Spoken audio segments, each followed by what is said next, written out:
Hey everybody, Tara here with a Wifey Wake Up No Makeup podcast, and we're going to jump into it right away today.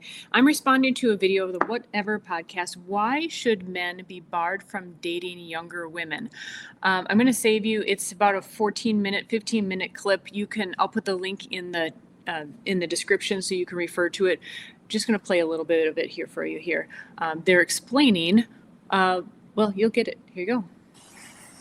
I think that's a stereotype. I don't see. I think it's just like an age from like 18 to 20 that it's still kind of it's still on the cusp of being. What's that? Really You don't close. touch 18 to 20 year olds. They're still teenage. Like 18 to 19, that's Well, still you're a teenager. you're not a teenager if you're 20. No, if you're 20, no, but you're still more prone to doing bad and making bad decisions than you would So if should you're 18 older. to 20-year-old women not be able to vote? No. I think it's all out Wait, the so window just to once be you clear, turn 18. they can join the military, they can buy a firearm, they can get 6 figures of student loan debt, they can sign legally binding contracts, and they can vote, but they can't make a determination as to having a consensual romantic and sexual relationship with a man who's a bit older than her. I didn't say they can't. I said what I mean is more your responsibility as an older adult is to just not seek that.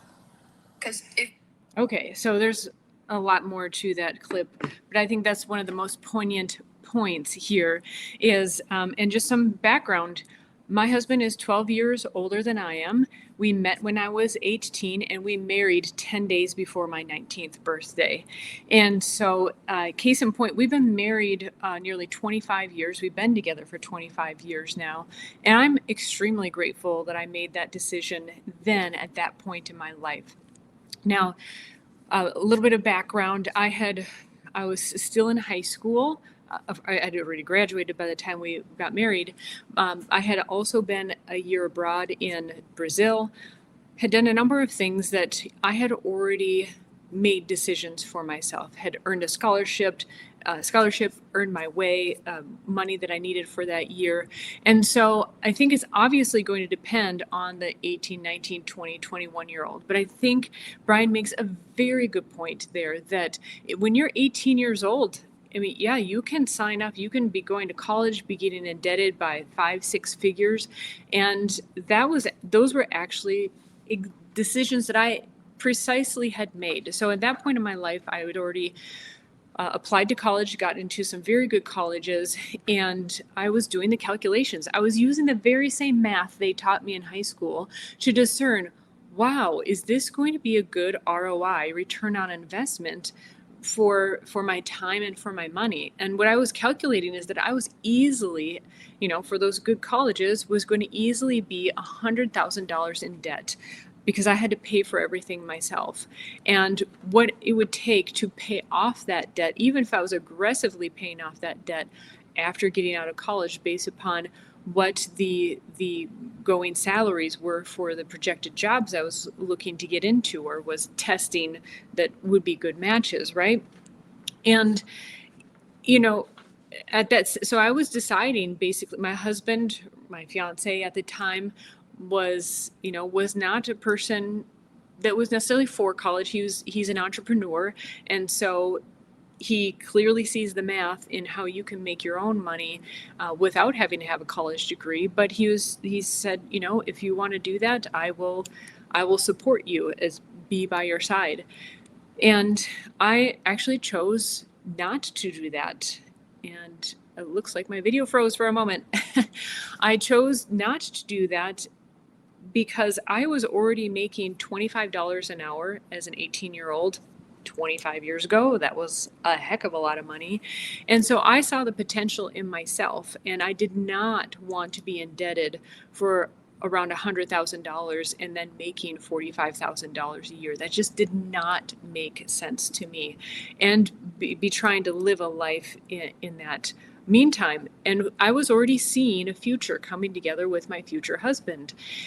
And I was absolutely brought up in the environment of, you need to make your own money. You can't trust a man. And it was very difficult to make that decision and discernment. And I think what really helped is that I was already saw my own potential, but also was learning how to trust my future husband in our relationship at the time. And I actually think that that is one of the biggest things that is not addressed these days, which is too much for this podcast in particular, but women not uh, not trusting men and the history behind that. We'll get into that some other time. So I'm actually going to give some reasons why I think that women should be with someone at least 4 years older. And that is, number one, they're more mature. So my husband jokes that when we met, I was 18 and he was 30, but we met in the age range. We met in the middle at age 25. So girls do typically mature in a sense more rapidly than young men, and it takes young men a while longer to mature in a certain sense.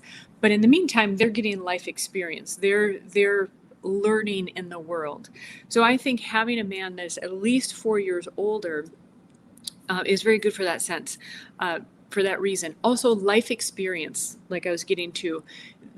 By them, I'll say, quote, messing around, they are testing the world. They're finding what they're capable of, and they get it out of their system. Well, getting kind of the shenanigans and stuff out of their system. I'm not talking down to guys about this. It's just part of your nature.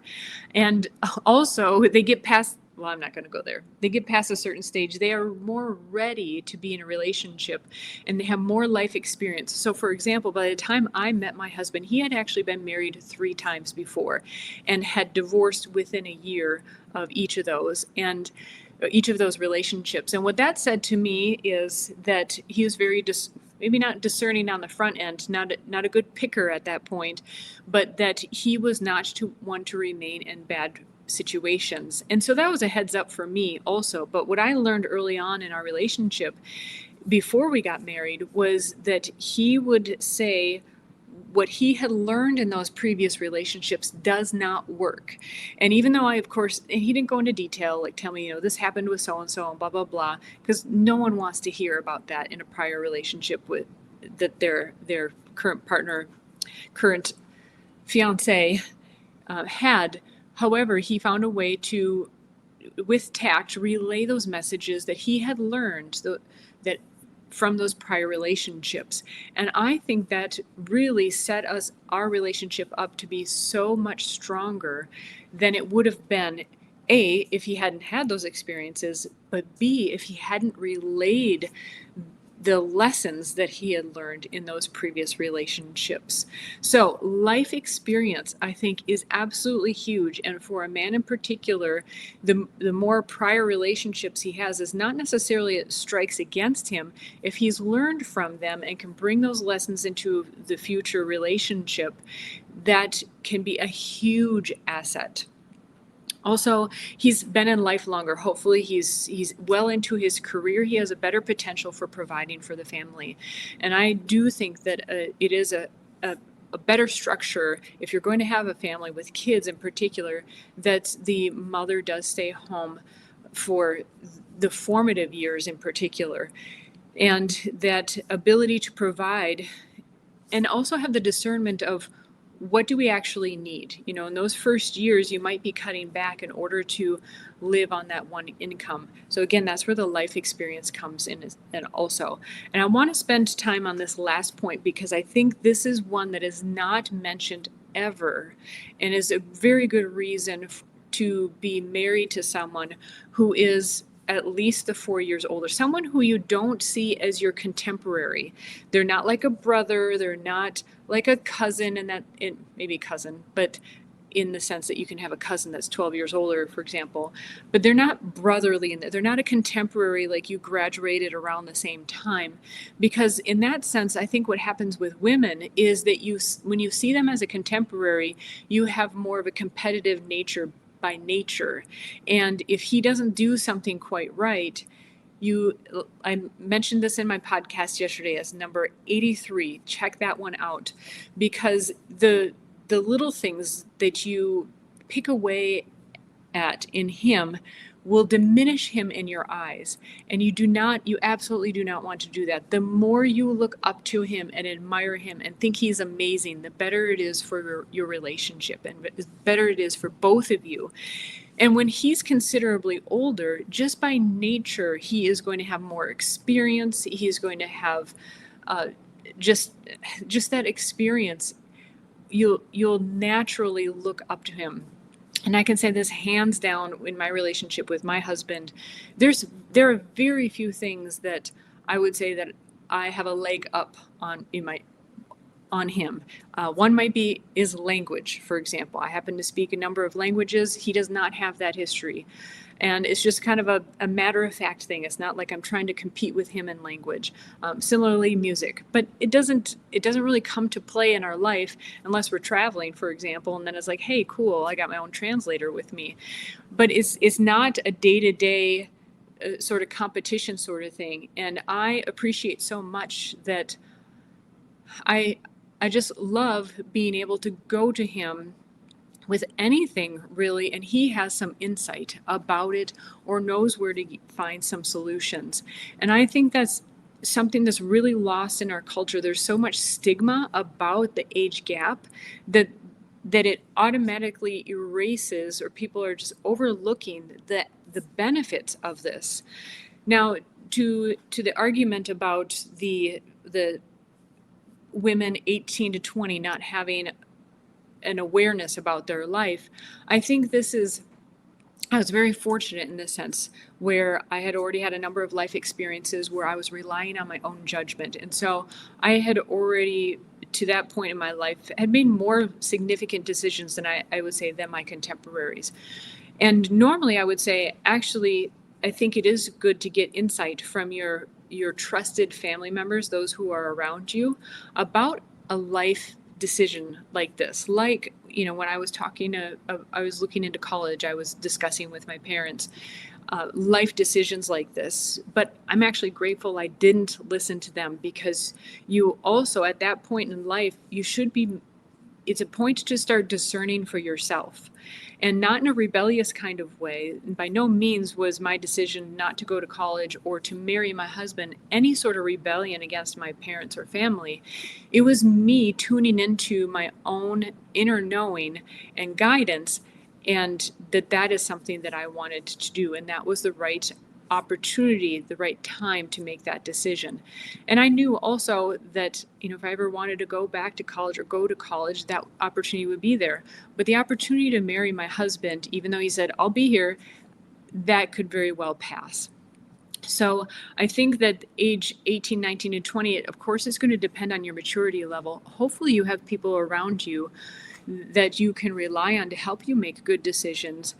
But practice making those life decisions along the way, that hopefully you have the maturity to have the confidence and really good awareness to make those good decisions. Keep tuning into Wifey School, because of course I'm going to continue sharing those insights not only on how to be a great wife, have a wonderful relationship, but that will clue you into if you're with that type of person.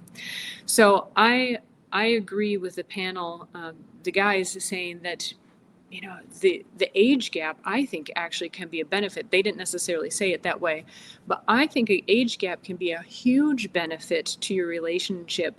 And the one thing to not overlook, it's worth reiterating, is that when you are with someone who is significantly older than you, and I'll say significant is 4 years plus, because imagine 4 years, you're like in the same middle school, high school, they're that old. Yes, they're older, but it's like we're still in the same environment. I think there's a huge advantage to being with someone who has more life experience, who just flat out can be someone that you just automatically look up to, because they have that maturity and life experience that only years can provide. And hopefully some very good discernment. So I'd love to hear what you have to say. I'm sure there's some differing opinions on this, and hopefully you can share from your experience as well. But 12 years works wonderful for us. He brings the fun of the 80s to our relationship, and gets out kind of overshadows the grunge of the 90s that I grew up with. So we'd love to hear from you guys. Make sure to like, subscribe, share with someone who came to mind as you were listening to this. And I'll see you next time. Take care, everybody. Bye-bye.